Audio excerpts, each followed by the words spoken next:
किसी की माँ को गाली देना अपराध नहीं, पाप है। और ऐसा पाप कोई छक्का या नपुंसक ही कर सकता है। माँ केवल एक शब्द नहीं है, बल्कि माँ अध्यात्म है, जिसमें पूरी ब्रह्मांड, पूरी कायनात और पूरी दुनिया समाई हुई है। आप यदि सम्मान पाना चाहते हैं तो दूसरों को भी सम्मान करना सीखिए।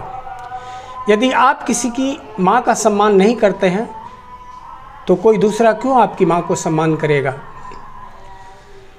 आप किसी की माँ को सुर्पनखा, जर्सी गाय, विदेशी माल, 90 करोड़ की गर्लफ्रेंड, कॉल गर्ल कहते हैं तो ये गाली नहीं तो और क्या है।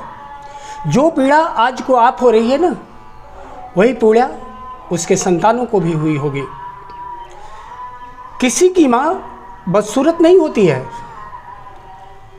सबकी माँ दुनिया की सबसे खूबसूरत औरत होती है। बात को बतंगड़ मत बनाइए। मेरी माँ तेरी माँ नहीं होती है, माँ केवल माँ होती है। और आपके ऊपर बैठी माँ भी आपको देखकर शर्म कर रही होगी कि बेटा तुम्हारे कारण मुझे गाली सुननी पड़ रही है। अगर किसी के कारण किसी माता पिता के आंख में आंसू आता है या उससे गाली सुननी पड़ती है तो उस बेटे को धिक्कार है, और वह ऊपर से आपको सिखा रही होगी कि बेटा जब तुम दूसरे की माँ का सम्मान नहीं करोगे तो तुम्हारी माँ का सम्मान आखिर कौन करेगा। किसी की माँ को गाली देना अपराध नहीं, पाप है। और ऐसा पाप कोई छक्का या नपुंसक ही कर सकता है। माँ केवल एक शब्द नहीं है, बल्कि माँ अध्यात्म है, जिसमें पूरी ब्रह्मांड, पूरी कायनात और पूरी दुनिया समाई हुई है। आप यदि सम्मान पाना चाहते हैं तो दूसरों को भी सम्मान करना सीखिए। यदि आप किसी की माँ का सम्मान नहीं करते हैं तो कोई दूसरा क्यों आपकी माँ को सम्मान करेगा।